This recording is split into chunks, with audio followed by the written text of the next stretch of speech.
अखन अहाँ सब सुन रहल छी माँ अम्बे रिकॉर्डिंग स्टूडियो गढ़िया से। तोहर लुची किया लूज लागे छो, तोहर लुची किया लूज लागे छो। गे बुची तोहर लुची किया लूज लागे छो, लूज लागे छो। ये पहले छेलौ ने तोहर एहना गोरी, कोना भह गेलौ रस के छेना गोरी। पहले छेलौ ने तोहर एहना गोरी, कोना भह गेलौ रस के छेना गोरी। ये आई तोहर सामान पूरा यूज लागे छो, गे बुची तोहर लुची किया लूज लागे छो, गे बुची तोहर लुची किया लूज लागे छो। अखन अहाँ सब सुन रहल छी माँ अम्बे रिकॉर्डिंग स्टूडियो गढ़िया से। तोहर लुची किया लूज लागे छो,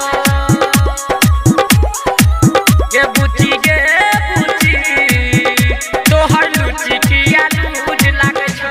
आई 10 दिन से पहले तनिक छलोगे, कोना के तोर सामान तलिक भेलोगे,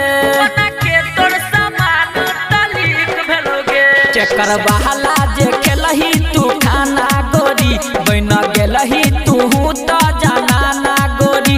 जना चढ़ल जवानी की यूज लागे छो,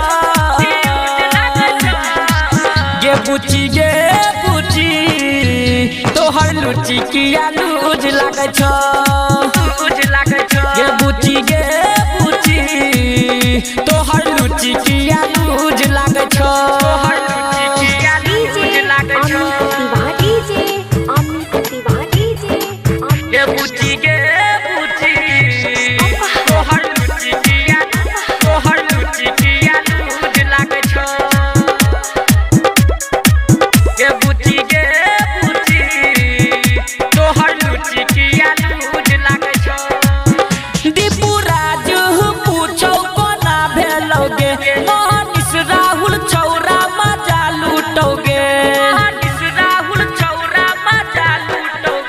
अजय अकेला गाबै छौ गाना गोरी, कुसा अनमोल मारै छौ ताना गोरी।